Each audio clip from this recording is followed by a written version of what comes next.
For the sake of the record, and then Heidi will begin the questioning. I'm Phil Agulnik. I'm a director of Entitled To, and we produce a benefit calculator and various other tools to help benefit claimants. That's a good start. Thank you. Heidi. Thank you. I think your website is a bit of a bit folklore, isn't it? Folklore is the wrong word. What do I mean? Fab place that people find when they know about it. I'm trying to think what the right word. I don't mean folklore.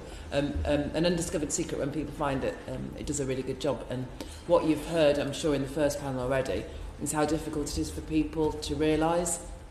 How widely available are websites like yours known? How do people go and find the information for themselves, know if they'll be better off or worse off? So the government has a page on the .gov site which advertises benefit calculators. That's one way, or people just put into Google benefit calculator or a search term like universal credit and we'll be there somewhere. So, there's no, it's not part of the claims process, yeah. I believe.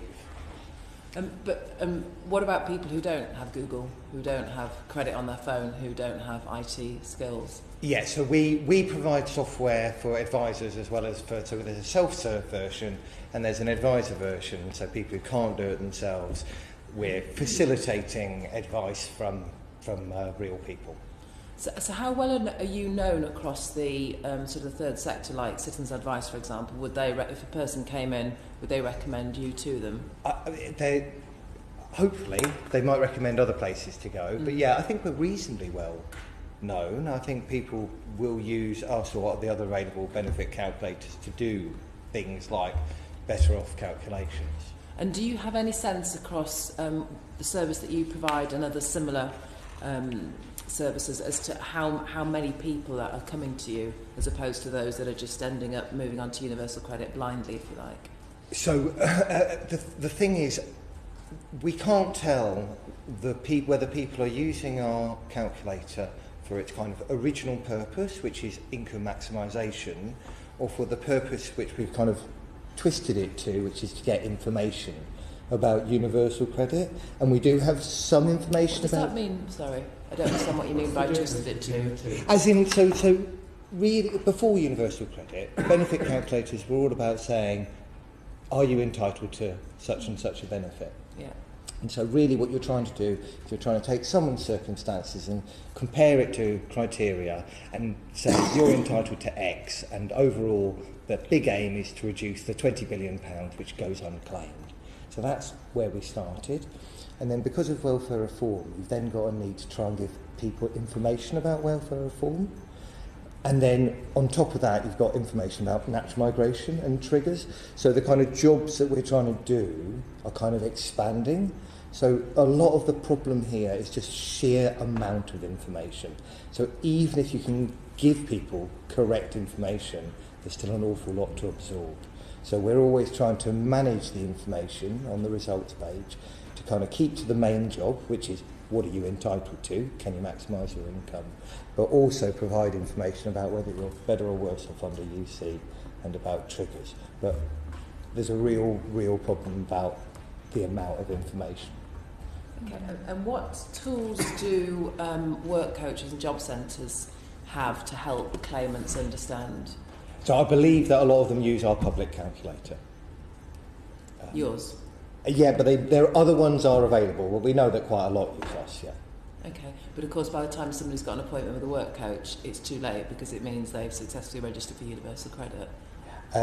Yeah, if they've done that, but again, I mean, I can't tell whether people are checking before they go on to universal credit and whether, because the impression one gets is essentially the event happens, the life event happens, and then it's about, what happens next. So people can, and some do, find out beforehand about what's going on, and particularly if they're planning something in their life, that makes a lot of sense. But obviously a lot of things aren't planned. You get evicted, something happens, life changes in some way that you hadn't anticipated.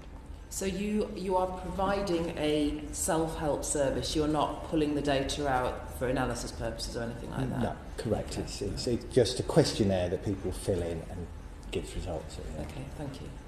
Maybe Chris? Yes, thanks. Could I just ask you, Phil, then, do you think it's worth continuing the Universal Credit Helpline when the information provided to claimants is often inaccurate? I'm terribly sorry, I cannot comment on that. I know nothing about the Universal Credit Helpline and what they do. Okay. Terribly sorry. Have you never, as just inquisitive about it? Looking at other products which are challenging yours? I just haven't, because what we're doing is provide numbers essentially about different situations. The actual Universal Credit Helpline and what they do is all part of the claims process. I.e., we're not hand-holding particular individuals all the way through their claim. We're kind of doing a small bit, which are what are the numbers attached to this claim. Does that help? Okay, I'll ask you another question then, Phil. Whose responsibility should it be to provide claimants with whether moving on to universal credit is better for them than not? So I think that responsibility doesn't exist at the moment. So I think the regulations for moving on to credit aren't about whether you're better or worse off. They're about whether you've had this particular change of circumstance. So it isn't anyone's responsibility at the moment. You could make it a responsibility.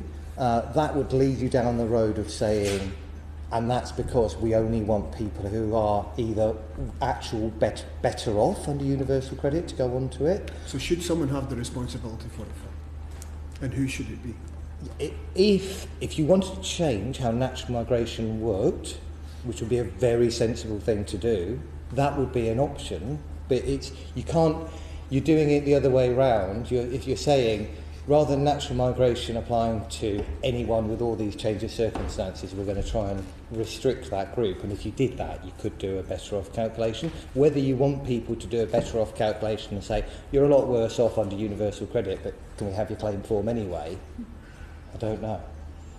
But yeah, you could have a system where you force people to check if they're better off and only had winners going through. Okay. But that would be a proper thing to do, wouldn't it? Given that this is the first reform of moving people from a clutch of benefits or a benefit to a new one, where they're going to be worse off. I mean, as I said to the previous group, never in my experience have we actually had a reform where you've got to make a calculation of whether you're worse off or not. When we moved from supplementary benefits to income support, you had the certainty that everybody was going to be better off, even if only by a small amount. I completely agree about the nature of transition protection being very difficult, and what's doubly difficult is the nature of coming off transition protection, because in the past inflation was taking care of a lot of the problem and just floating people off. So the freeze, essentially 20% inflation, would get rid of it after a few years, but because of the way temporary protection works in terms of all the problems with then leaving it, which have got equivalent unfairnesses to when you go onto it, you've kind of got this problem that the transitional protection system, as outlined, it's never really going to work. Transition protection, it's always going to be a system that is not working in terms of getting people onto it and not really working when people then come off it. And really having different rates in different systems is what's causing a lot of the fundamental problem. Really, there's one question about aligning benefit rates, and then there's another question about the way you administer benefits. Steve? Yeah, two things. Just following on from that, I mean, do you have a view on what the department could do to ensure that people don't transfer and end up worse off? So there's this confusion about whether some people end up with universal credit who don't need to, or if they were better advised would remain with legacy benefits, and the argument seems to be people don't get properly advised and they end up finding out when it's too late. Do you have a view on what the department could do? So I think fundamentally you've really got a problem about having cuts to benefits introduced via a migration process, which operates in a random, essentially random way, or feels to be random. So you could have a system which divided it into winners and losers, but essentially you're going down a system of saying, we're going to have a universal credit system for this group of people and a legacy benefit system for these people, which might be perfectly sensible.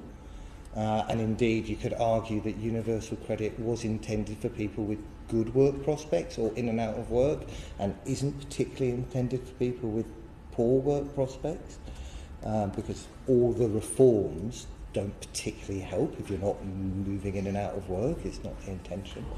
So if you went down that route, you'd be going down a route of saying we're going to extend the current gateway. And you've got this very simple extension, which is the extension to everyone with a disability, which was the point made by my colleagues earlier and you people last week. And that would be a very simple way of just reducing the scale of the problem. But it doesn't get you at the fundamental issue, which is if you're going to cut benefits, you can kind of do it for everyone at once, or you can do it from a particular date. But you probably can't do it on whether you happen to move into that street in this borough or that street over there in a different borough, because people perceive it to be unfair, and included within that perception of unfairness by people is also successful challenges in the court against that postcode effect within it. So as a mechanism for bringing in reduced benefits, even if you agree that it's correct that we shouldn't have the severe disability payment and it's correct that disabled children had too generous a rate, you need to do that directly, either through saying it's for all new claims from X, or it's for everyone, or we're going to freeze it for 10 years. But effectively you're introducing a cut in an arbitrary way, because the idea that the change of circumstance will kind of dominate what's going on.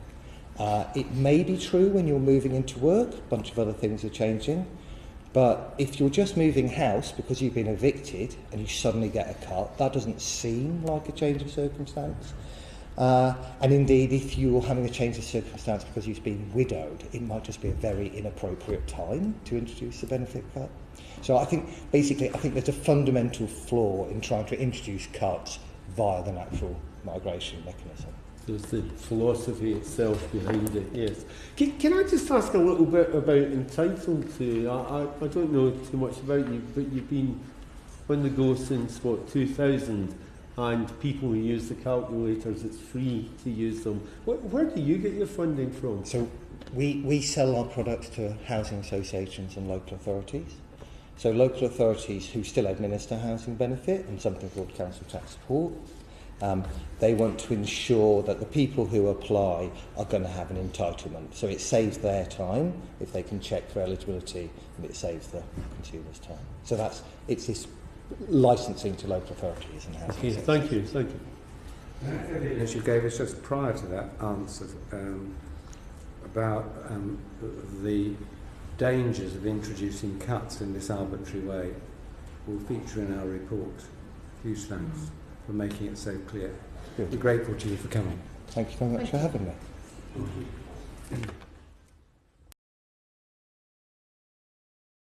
The proceeding has ended.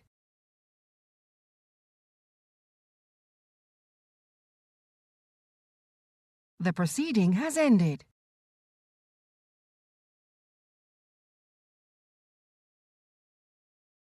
The proceeding has ended.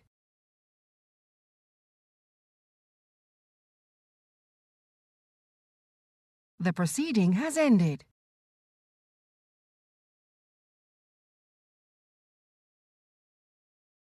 The proceeding has ended.